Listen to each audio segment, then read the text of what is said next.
大家好，我係 Sam 啊。咁今日介紹聽圖雅苑一個3房單位啦。咁呢個3房單位就連埋工人姐姐房嘅。咁以往我以前拍嘅片咧，都講話個工人姐姐房咧有少少3800個，唔知點樣擺。咁今日呢個單位咧就正做咗張姐姐床喺度，大家可以留意下張姐姐床嗰個位置。咁我亦都唔阻大家啦。咁啊，單位面積實用面積788尺。好啦，聽圖雅苑就位於喺馬鞍山恆安站啦。咁呢一類型嘅單位咧，大概係85年到90年代嘅設計啦。咁通常都係又會有少少雜角啊、鑽石啊咁嘅情況噶啦。咁啊，我哋入到去門口單位咧，就係嗰個廚房啦。咁呢個位置其實咧，如果原發展商交樓標準嗰陣時係一個好靚嘅雪櫃嚟嘅，咁但係我諗呢個雪櫃已經壞咗啦，咁但係有啲單位咧仲有保留喺度嘅。咁啊，廚房可以擺放雪櫃、洗衣機啦，3個爐頭啦。好啦，客飯廳呈長直方形，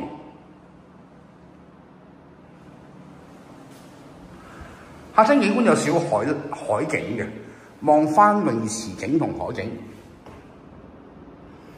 坐喺度都好舒服。如果我而家張梳化喺呢個位置，坐喺呢度，再望翻出去，都舒服開揚。好啦，嚟到工人姐姐房啦。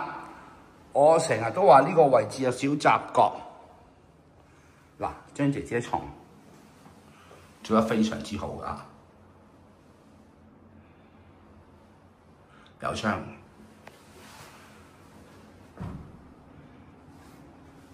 好，洗手間係個明廁，有窗嚟嘅。不過平時會有塊玻璃冚住咗嘅。咁有啲戶主係拆咗，有啲仲保留喺度。呢個係發展商交樓標準嚟嘅。咁我換過晒洗手盆啊、洗手間啊、個座廁都換過晒㗎啦。好，第二間廚房。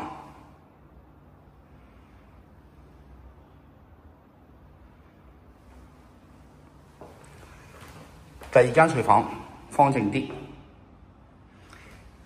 景觀都係望翻遠景。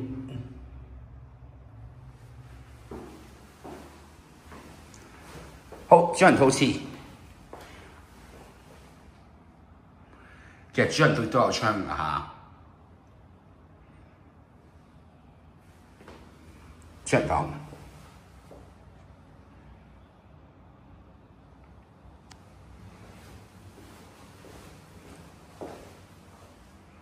好啦，大家如果對呢個單位有興趣，可以 call 我聲，電話係90927032，90927032，等你電話。